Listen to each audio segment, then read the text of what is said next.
Good morning viewers, my self doctor Premlata Saini. आज हम BEd second year के अंडरस्टैंडिंग द सेल्फ पेपर के अंतर्गत संप्रेषण के प्रकारों की स्टडी करेंगे। संप्रेषण के प्रकार को हम एक तालिका द्वारा समझते हैं। सबसे पहले इसमें संप्रेषण के बेसिकली दो प्रकार हैं। पहला है शाब्दिक यानी वर्बल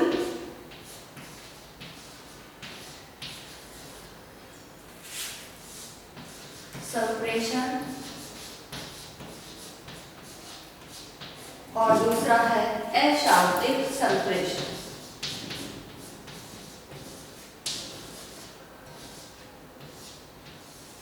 अशाब्दिक संप्रेषण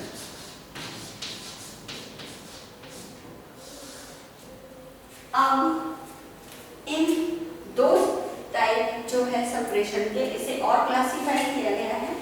इसमें शाब्दिक संप्रेषण है, उसे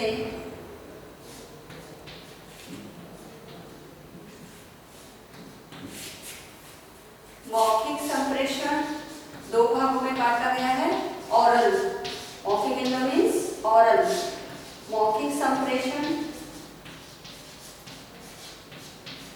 और दूसरा है लिखित संप्रेषण।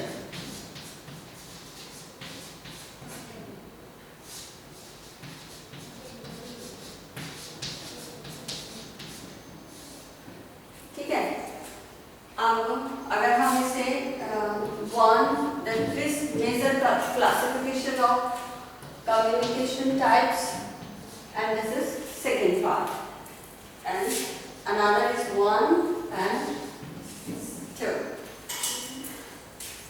अब नेक्स्ट जो नॉन वर्बल है उसे फिर हम क्लासिफाई कर सकते हैं। इसमें नंबर 1 है ध्वनि संकेत यानी सिंबल साउंड या साउंड सिंबल, ध्वनि संकेत। सेकंड इसमें आता है स्पर्श संकेत, स्पर्श संपर्क, sorry, it's mean touch contact. Third इसमें आता है स्वाद यानी सेंस ऑफ टेस्ट, स्वाद। नेक्स्ट आता है दृष्टि संकेत, दृष्टि संकेत, और एट द लास्ट आता है गंध। 5 यानी हमारी जो 5 सेंस ऑर्गन्स हैं उनके अकॉर्डिंग हम क्या करते हैं, नॉन वर्बल कम्युनिकेशन करते हैं। यानी सेंस ऑफ स्मेल, इसे कहते हैं सेंस ऑफ स्मेल। तो ये जो है संप्रेषण के प्रकार का एक फ्लो डायग्राम है। इस फ्लो डायग्राम को हम अगर वापस से एक्सप्लेन करें तो इसे दो टाइप्स में डिवाइड किया गया। जो मेजर्स हैं उसमें शाब्दिक और अशाब्दिक संप्रेषण है, और शाब्दिक संप्रेषण को पुनः दो भागों में बांटा गया है, मौखिक और लिखित यानी ऑरल एंड रिटन। एंड जो नॉन वर्बल कम्युनिकेशन है उसे 5 और क्लासिफाई किया गया है, जिसमें है ध्वनि, स्पर्श, स्वाद, दृष्टि और गंध। यानी हमारी 5 ज्ञानेंद्रियों के हिसाब से इस अशाब्दिक संप्रेषण को पुनः क्लासिफाई किया गया है। अब आज हम इसमें जो शाब्दिक संप्रेषण है, शाब्दिक संप्रेषण के बारे में स्टडी करते हैं।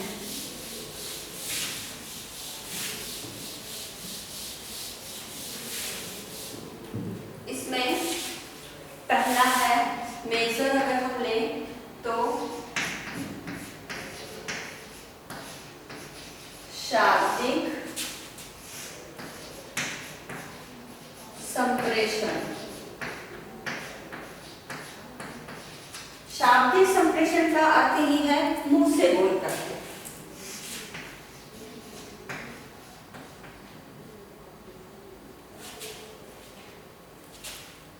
मुंह से बोलकर हम क्या करते हैं, संप्रेषण करते हैं। और मुंह से बोलने के कारण हमें क्या होता है, जो भी है कम्युनिकेशन में हमें एक दूसरे के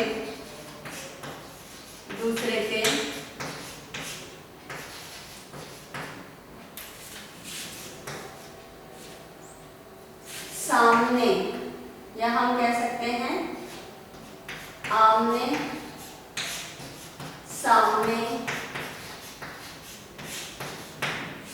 आमने सामने होना आवश्यक है।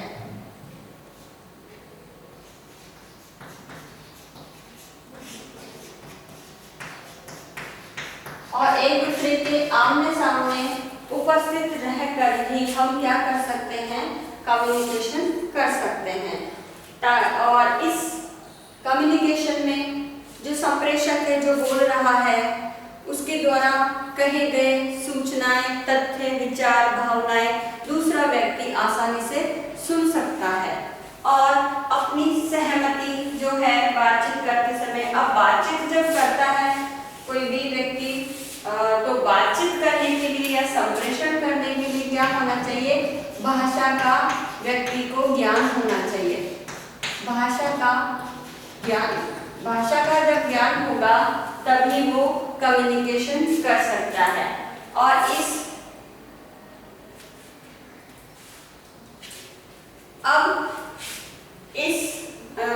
जो शाब्दिक संप्रेषण है, जिसमें बेसिकली ये बात नहीं है कि मुंह से बोलकर संप्रेषण करना है, एक दूसरे के आमने सामने उपस्थित होना जरूरी है। और कम्युनिकेशन के लिए, शाब्दिक कम्युनिकेशन के लिए भाषा का ज्ञान होना आवश्यक है। अब पुनः इस शाब्दिक संप्रेषण को हमने दो भागों में बांटा था। उसमें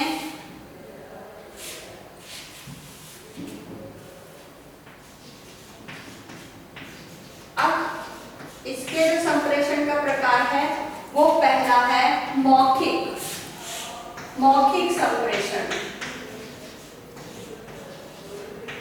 मौखिक संप्रेषण। अब ये मौखिक संप्रेषण जो है, इसमें और नॉर्मली शाब्दिक संप्रेषण में मुंह से बोलकर हम शब्दों का प्रयोग करते हैं, ठीक है। अब इसके तो है ही टोटल ओरल, तो इसमें पुनः हम मुंह से बोलकर हम क्या करते हैं, संप्रेषण करते हैं। अब इस मौखिक संप्रेषण में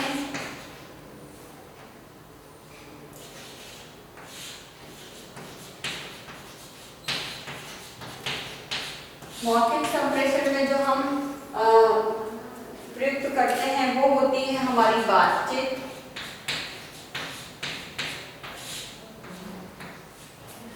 फिर होती है हमारी वार्ता, विचार, प्रश्नोत्तरी,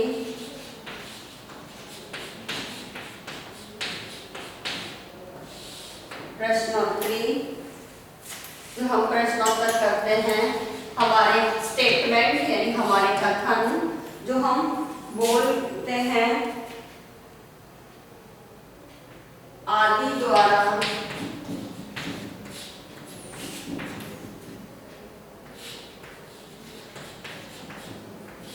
सूचना का विनिमय अर्थात आदान प्रदान, एक्सचेंज, ठीक है। तो ये हम मौखिक संप्रेषण में ज्यादा प्रयुक्त करते हैं।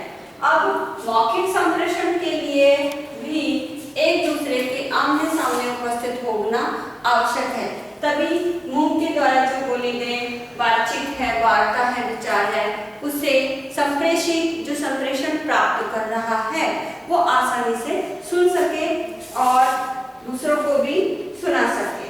अब इस मौखिक संप्रेषण की क्या है, दो नीतियां हैं, दो नीतियां हैं। दो नीतियां में पहली नीति है गत्यात्मक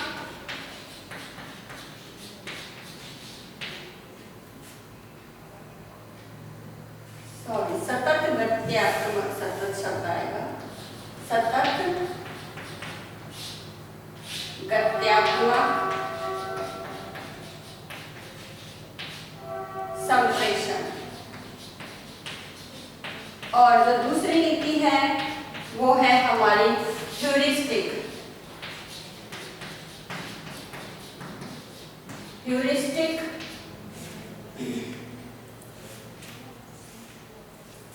संप्रेषण।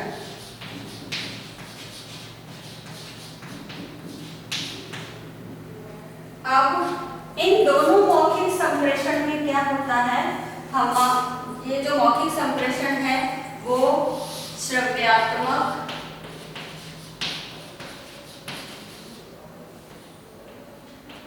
श्रव्यात्मक, भाषागत,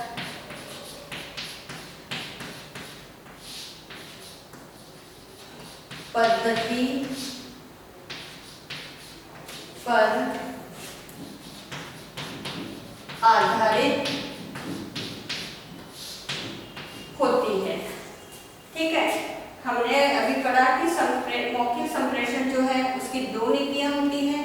पहली है सतत गत्यात्मक संप्रेषण, जिसमें कंटिन्यूअस एक डायनामिक प्रोसेस होती है संप्रेषण की, और दूसरी होती है ह्यूरिस्टिक संप्रेषण। अब ये जो मौखिक संप्रेषण है वो श्रव्यात्मक भाषागत पद्धति पर आधारित होता है, क्योंकि जब तक लिस्टर किसी संप्रेषणकर्ता द्वारा कही गई बातों को ध्यानपूर्वक सुनता नहीं है, शब्द प्रॉपर नहीं है, बोधगम्य नहीं है, तब तक वो कम्युनिकेशन की प्रोसेस नहीं हो सकती। इसीलिए कहा गया है कि ये श्रव्यात्मक पद्धति पर आधारित है। तो इसमें जो संप्रेषी है, जो संप्रेषण प्राप्त कर रहा है, वो सुन करके दूसरों के जो विचार है, भावनाएं, उसे सुन करके संप्रेषण करता है।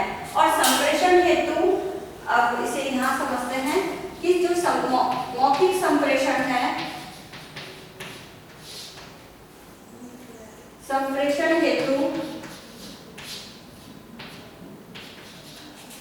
सबसे पहले विषय वस्तु का होना आवश्यक है, क्योंकि जब तक विषय वस्तु नहीं होगी, यानी हम जिस बातों को बोल रहे हैं, सुना रहे हैं उस संप्रेषण में, तो संप्रेषण के लिए सबसे पहले जो आवश्यक है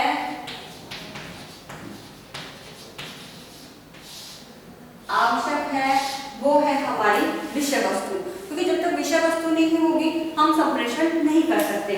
फिर विषय वस्तु के पश्चात आता है हमारा प्रस्तुतिकरण, कि हम उस विषय वस्तु को किस प्रकार से प्रस्तुत कर रहे हैं, क्योंकि प्रस्तुतिकरण ही है जो संप्रेषित की गई जो हमारे विचार है, भावनाएं, उनको संप्रेषित तक आसानी से पहुंचा सकता है। तो संप्रेषण हेतु ये दो चीजें आवश्यक है। अब संप्रेषी के लिए क्या आवश्यक है, संप्रेषी यानी जो संदेश प्राप्त कर रहा है, संप्रेषी उसे कहेंगे रिसीवर। संप्रेषी मीन्स रिसीवर। संप्रेषी के लिए आवश्यक है कि पहले जो संप्रेषक है उसने विषय वस्तु को क्या किया गया है, प्रस्तुत किया है, और प्रस्तुत करने के बाद ही वो क्या करता है, विषय वस्तु को समझने का कार्य करता है। ठीक है, तो इस हिसाब से सबसे पहले जो संप्रेषण करता है, संप्रेषण करता अपने विषय वस्तु को प्रॉपर वे में प्रस्तुत करेगा, उसके पश्चात ही जो संप्रेषी है वो अब प्रस्तुत की गई जो विषय वस्तु है उसको समझ सकेगा, सुन सकेगा। तो ये बेसिकली संप्रेषण के वर्बल के अंतर्गत, ऑरल कम्युनिकेशन के अंतर्गत ये बातें आती हैं।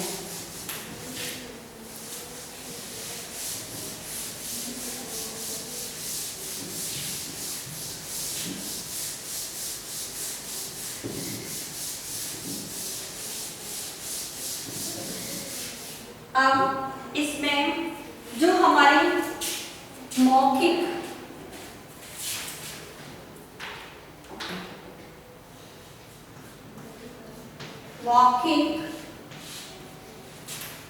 संप्रेषण, अब इस मौखिक संप्रेषण की जो हमने अभी दो नीतियां देखी, एक तो हमने देखी सतत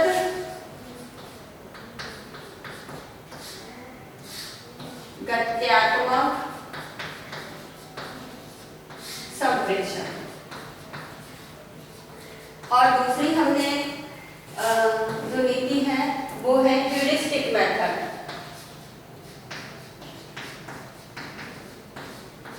ह्यूरिस्टिक संप्रेषण, इसके माध्यम से कम्युनिकेशन होता है। अब ये जो सतत गत्यात्मक संप्रेषण है, इस सतत गत्यात्मक संप्रेषण के अंतर्गत हम जो भी कंटेंट है वो हमारा सरल होता है, ठीक है, निम्न स्तर का होता है जिसे आसानी से समझा जा सके, निम्न स्तर, और थर्ड ज्ञानात्मक स्तर की इसमें विषय वस्तु प्रस्तुत की जाती है। ज्ञानात्मक स्तर की विषय वस्तु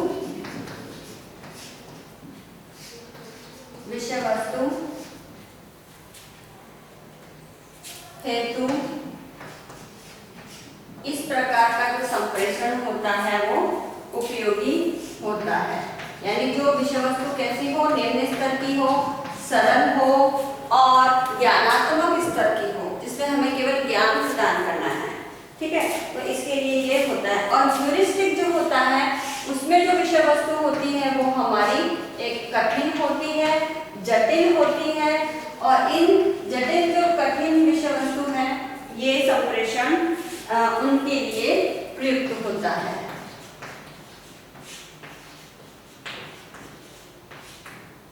तो ये दोनों बेसिकली, ये दोनों जो है संप्रेषण की क्या है, नीतियां हैं, नीतियां जिनके माध्यम से जो संप्रेषण है वो हम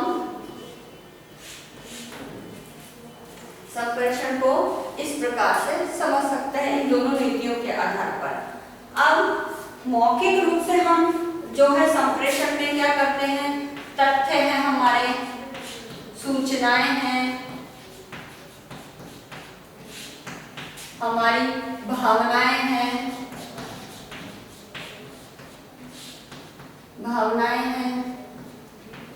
विचार है, हम ये जो आदि है इन्हें हम मौखिक संप्रेषण में या मौखिक संप्रेषण के द्वारा क्या करते हैं, स्पष्ट करते हैं, ठीक है। अब इसमें संदेश देने वाला और संप्रेषी जो संदेश प्राप्त कर रहा है उसका आमने सामने उपस्थित होना आवश्यक है, तभी मौखिक संप्रेषण हो सकता है। अब इसमें जो मौखिक संप्रेषण हेतु जो उपकरण है, अब इसे मैं इधर ले लेती हूँ, इसके जो उपकरण है जिनका हम प्रयोग कर सकते हैं मौखिक संप्रेषण के लिए, इसमें जैसे हम टीवी के माध्यम से संप्रेषण कर सकते हैं। जब टीवी पे वार्ताएं दिखाई जाती है तो आमने सामने पैनल डिस्कशन होता है तो उसमें बैठे रहते हैं। फोन है हमारा, स्मार्टफोन या हमारा जो भी है, इसके द्वारा भी हम क्या कर सकते हैं, जो भी हम साक्षात्कार ले रहे हैं, चर्चा कर रहे हैं, साक्षात्कार,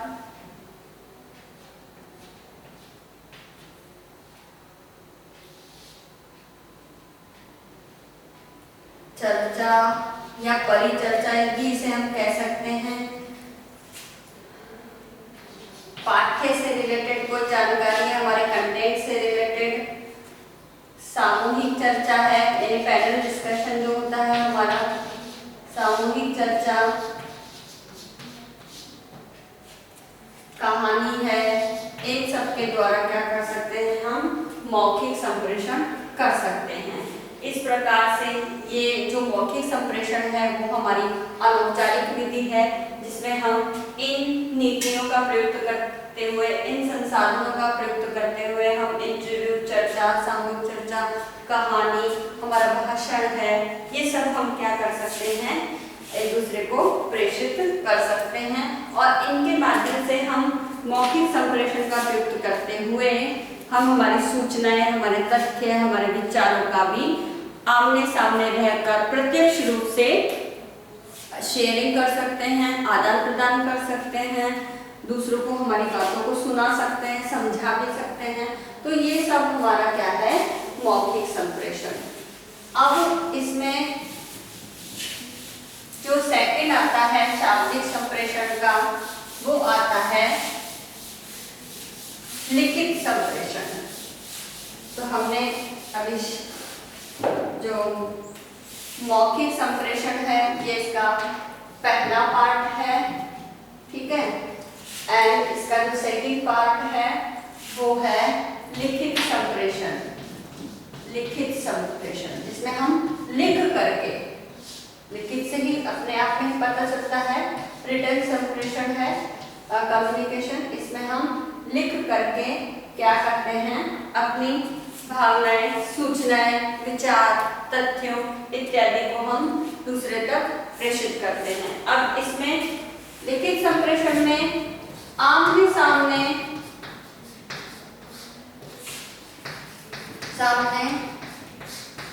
उपस्थित होना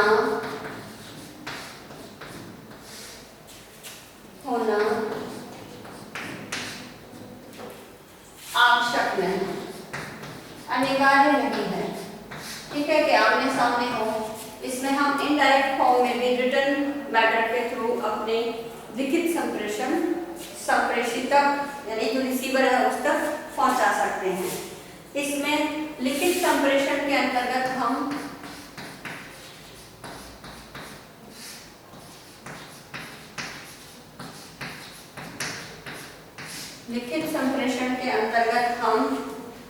जो है पत्र व्यवहार है, पत्र व्यवहार, बुलेटिन बोर्ड है,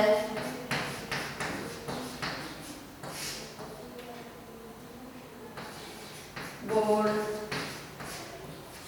फ्लैनल बोर्ड,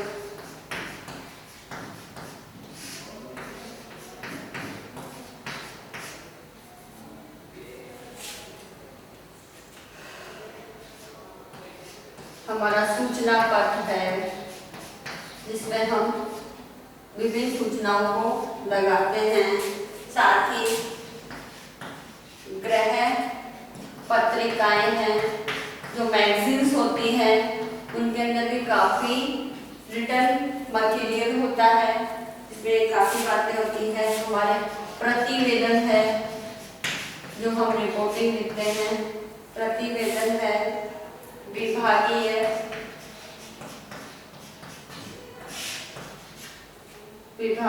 पत्रिकाएं छपती है, जैसे हमारे विद्यालय के द्वारा शिविरा पांचांग छपता है।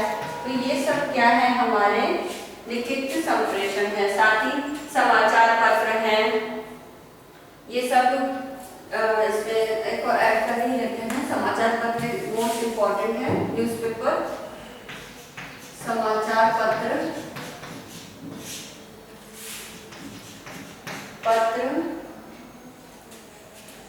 आदि, ये हैं जिनके माध्यम से हम लिखित संप्रेषण कर सकते हैं। इसमें आमने सामने होना आवश्यक नहीं है। हम लिखित संप्रेषण को इन जो डिवाइसेस है या इन उपकरणों के माध्यम से, इन साधनों के माध्यम से हम संप्रेषित को सूचित कर सकते हैं। अब इन सब संप्रेषण के लिए क्या होता है, कूट,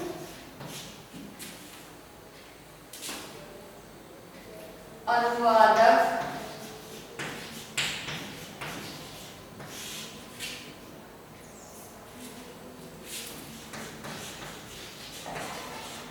लेखक की भावना को समझकर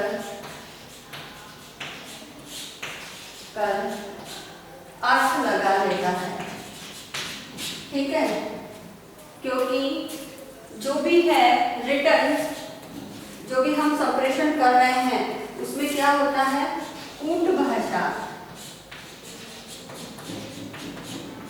या संकेत, इन संकेतों का प्रयोग किया जाता है। तो इन जो भी संप्रेषण करता है वो इन कूट भाषा और संकेतों के माध्यम से संकेती जो संप्रेषी है उसको अपने मैसेज भेजता है, संदेश भेजता है, और उसे कूट अनुवादक जो है लेकर की उस कूट जो भाषा है उसमें लिखी हुई भावनाओं को समझकर उसका अर्थ पता कर सकता है। तो इस प्रकार जो लिखित संप्रेषण है वह खंडों में विभाजित होकर के, यानी संकेतों के माध्यम से हम क्या करते हैं, संकेतों के माध्यम से हम इस संप्रेषण को सामने वाले तक पहुंचाते हैं। अब ये जो संप्रेषण है, ये जब ये संप्रेषण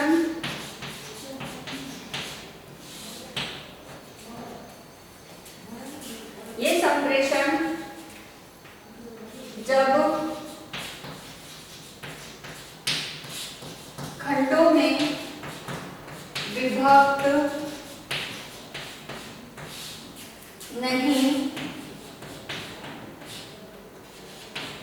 होता है तो इसके लिए हम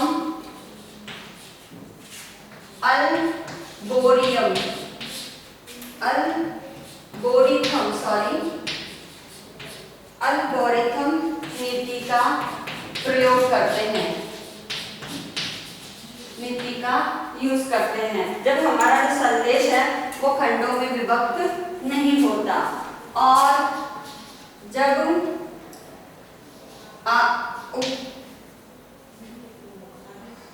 संप्रेषण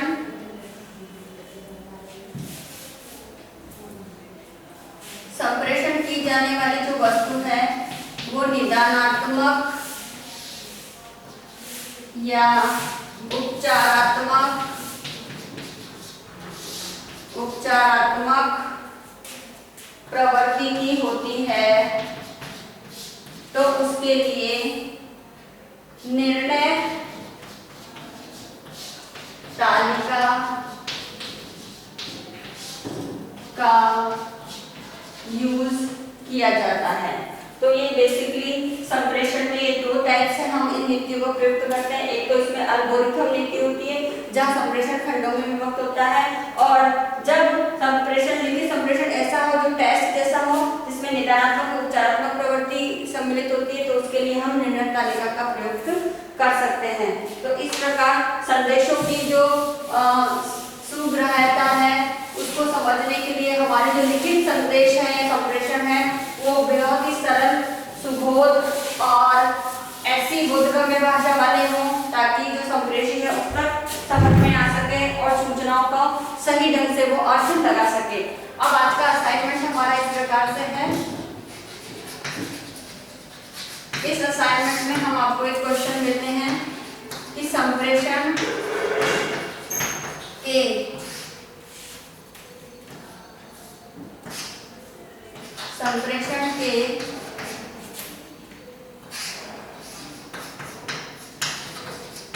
शाब्दिक प्रकारों का वर्णन कीजिए।